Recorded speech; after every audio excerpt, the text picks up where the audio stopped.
Cost of Victory, Book 1 of the Unseen Scar series by C.R. Saxon. Chapter 17. Whoever was back. Let's have some fun. There was no particular place Oya was going, but it was important she got there swiftly. Anything to attract its attention, to force it to follow. She'd stop randomly, then start off in another direction, then seemingly change her mind again. Come to me. Oya continued like this for hours. Even the orbs in her peripheral had trouble keeping up. She'd catch whoever this time. At the very least, she wanted to see who had been watching her. Ha ha ha, there. Looking above the horizon, she grinned. Caught you. Winking at whoever, she stopped and returned to her room. Scaling the side of the building, she climbed through her window. A few jumps on her bed, and then she plopped down. Her unseen guest hovered in the corner. Giving a wink, she rolled to her side and closed her eyes. Ah, Baragos. Shopping there was John's favorite activity, second only to this. Falling back on his bed, the thinker took in a deep breath. The joy and energy and brightness of Lionel Keogh was paradise after the last few months. But home, the comfort of his room and family, nothing compared to that. 1 whole week of nothing to do. How I've needed this.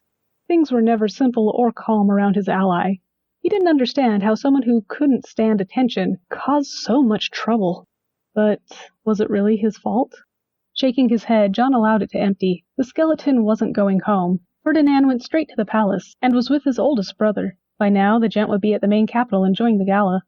There was nothing to worry about, not for a whole week. All his work from the past block was done and turned in. Even the song he'd chosen was submitted with a tentative plan for representing the artist. This was freedom. Weight shifted the bed to one side before his skin soaked up a comfortable warmth.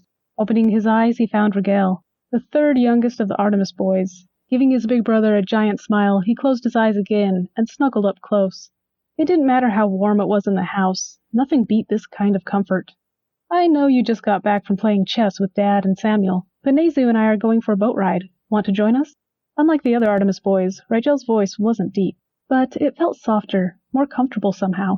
Do I have to do anything? John grinned despite himself. Nope. Is that your plan for the rest of break? Straight black hair waved as he shook his head. Contrary to what Evelyn said, Rigel's hair was straight, not loosely curled like hers. Yes. Balling himself up, John scooted until he was half laying on his brother. I'd love relaxing on the water, but only if I don't have to put in any effort. I'm sure we can arrange something. The next thing John knew, his nerves were screaming. He couldn't stop laughing and squirming as his brother found every ticklish spot he had. Though he yelled for Rigel to stop, it wasn't until he was panting and twitching uncontrollably that his brother listened.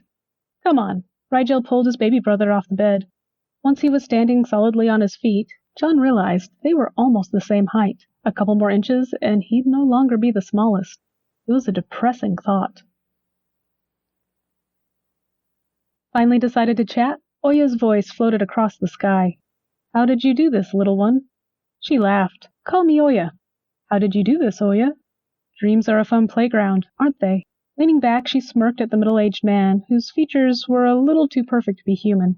I take it Kumi sent you to keep an eye on me. The man smiled and offered his hand. I'm the fisherman. Grinning, she took it. Nice to meet you, fisherman. Can you actually see me when you're awake? How can I see what's not there?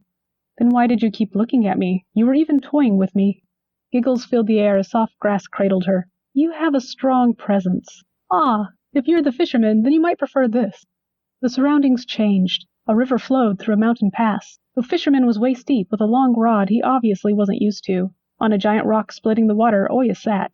Fly fishing, Why this kind? Regular fishing's easily available, so here's a change of pace. Don't stop swinging that rod, or you'll never catch anything. That's why I choose common fishing. I can catch a gnat more easily. Oya laughed. You sound like an old man I met once. He was an interesting fellow. Am I interesting? I don't know, but that nap comment suited him perfectly. She laid back on the rock, crossing her legs. What brings you here? The same as you. Oh? I'm being held in reserve till I'm needed, just as you are. The fisherman lowered the fishing rod. You've projected the most interesting persona. Oya smirked. Thank you. Was that a compliment? Thank you for talking some sense into my friend, even if only a little. You knew I would. A perfectly knowing look bore into him. You really are like the others. We're one and the same, yes? Sorrow dimmed his eyes. I'm sorry I couldn't make the boy better. There's only so much you can do for a person who doesn't want help, who doesn't think they deserve it. A delicate finger tapped the rock. Too bad you couldn't clean those self-destructive feelings eating away at his heart. You wouldn't let me, can you? Maybe. I'm trying. Every time we speak, I try. A thoughtful expression bloomed on his face. What makes this boy so important to you, Oya? The river disappeared into the horizon before her. We aren't so different. I'm looking for redemption, too. If you can help him, you might pay for some of your sins. There's always the hope. Oya winked and held out her hand. Evening light glinted off the silver strand wrapped around her palm. I have this she-devil, but I'll need help reaching all those connected to her. You already know how to do that. No. Wild green eyes scanned the scene, turning it from an evening mountain brook to a twilight beach. I've never searched out those connected to someone I held. Mom didn't have time to teach me. Putting down the rod, the fisherman lounged deeper in the beach chair, looking unduly troubled. I'll have to talk to Kumi. We don't have much time. Trust me. The fisherman pointed to the glowing orbs hovering around her. We know that better than you. You know what these are? Amusement filled the man's face. Yes, I know who they are. As do you. Instead of arguing, Oya smirked. You really do have watchers keeping me in line. Is that what they are? A fisherman sounded like a teacher who'd answered the same question one too many times. That tone told her exactly what she hoped to confirm. Nodding, Oya changed topics. On a positive note, I found the Moatono. It's only fitting. I nabbed that woman months ago. You mean you found Tono? Oya looked away. If I admit that, I'm admitting who I am. The fisherman nodded and glanced at the silver, web-like string Oya brandished. You'll be holding that for a while. That's fine. Oya. Once again, the fisherman became completely serious. Considering your age and the limited time, finding keepers for the rest is your only option.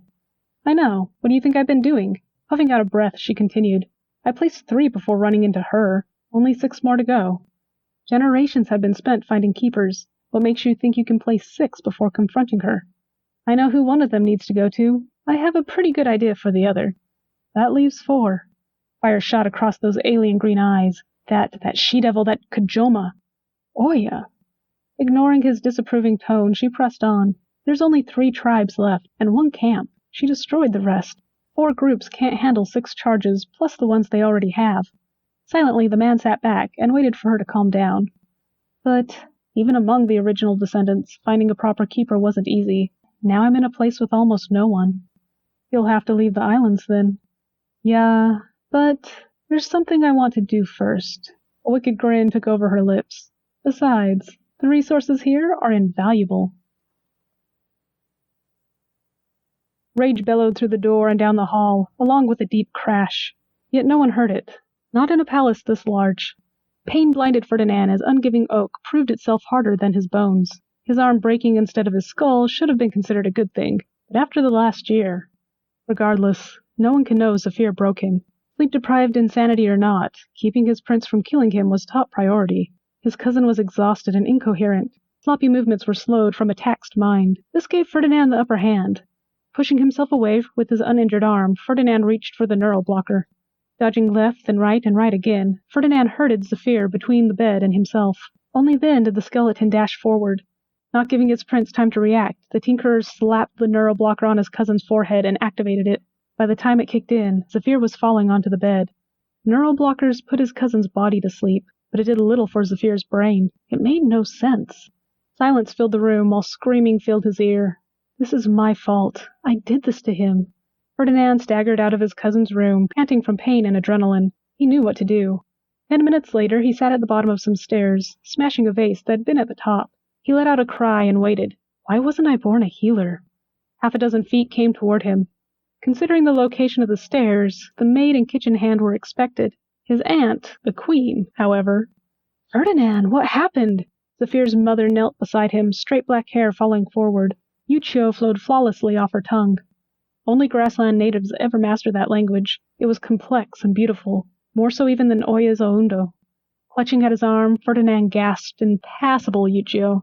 I fell. I'm sorry. I think I broke it." Chewing her lip, she apologized, then called out to the maid. "Call a Gia." "Right away, Your Majesty." Turning back to her nephew, she watched him pale considerably. "I'm sorry. I know you don't like healers, but if it's broken..." "No, Of all people, he had the least right to say anything. My place? My place? I know exactly where my place is. My place is in my lab, making things to improve human life. Ferdinand shouted, composure completely lost. Everything inside and out and all around. He couldn't control it, couldn't contain it. It was all he could do not to throw up. If you're saying that pampering a functional individual is more important than thousands suffering a most hideous form of torture, suffering for weeks before death, if that's what you think, then it's not my priorities that are twisted. Face hard and fuming, the general stood to speak, but Ferdinand didn't allow him a word. The disease is spreading. Are you going to hide away in a corner and wait for it to come to you? If you're too scared to look death in the eye and challenge it, then you don't deserve the position you were given. The skeleton shook uncontrollably. For pure insult and to drive home his point, Ferdinand added, if a scientist, a mere child, is braver than you, more resolute in decisions, and willing to take the consequences, then what's the point of a military leader? I've said so many things I've had no right to. Shaking his head, Ferdinand thanked her and apologized for the trouble he caused. Agia was a servant the queen brought with her when she married his uncle. She was a healer, just not a traditional one. More accurately, she was a medicine woman from Oishi's grasslands. A lifelong servant to royalty, her loyalty was well proven, and she didn't ask questions. Like him, she'd never harmed Saphir. Let's get you to your room. The queen slipped an arm around his waist, sharp steel sliced deep, and helped him stand. It was uncanny. Zephyr looked exactly like his mother. Tiny, she was easily a head shorter than Ferdinand. Golden skin only emphasized the perfection of her face. She always had a glow about her, which amplified her beauty. It wasn't just looks. She and her son's touch both felt like perfectly sharpened blades. There was only one difference. She was an actual fighter, whereas Zephyr was an athlete. I'm sorry I failed you. Shame forced his eyes to the floor. You've done everything I've asked. This isn't a failure. The loving smile she gave was one he never saw.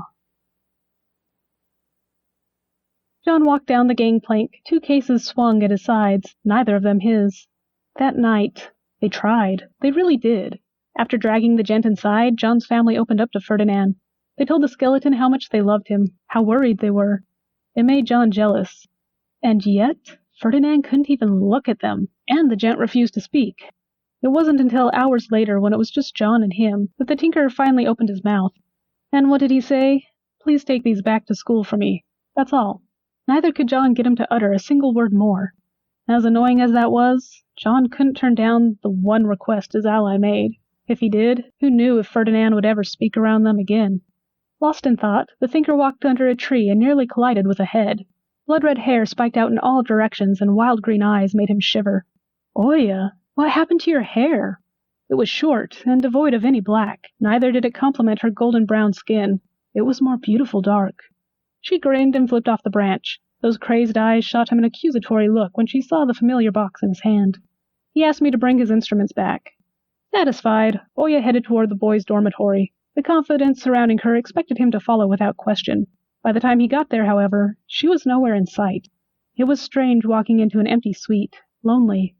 Sighing, he unpacked. There was something about hanging up new clothes that made John smile. One shirt in particular he was excited about. It was handsome and the material exquisite. He'd been annoyed when Samuel insisted Lionel make it larger, but his big brother said he was in the middle of a massive growth spurt.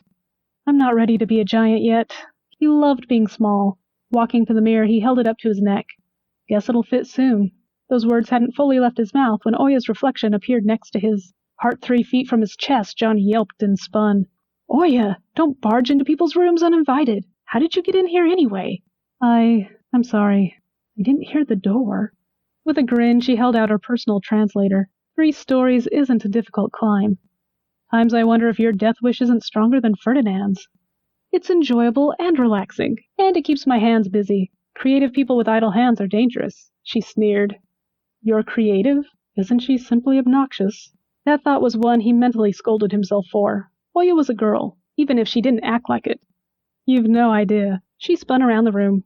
Consider the imagination Ferdinand has for all his inventions. I have just as much, except not focused on scientific pursuits. That thought made John squirm. Tell me about your vacation, starting at the beginning. Lunacy tinged her forceful grin.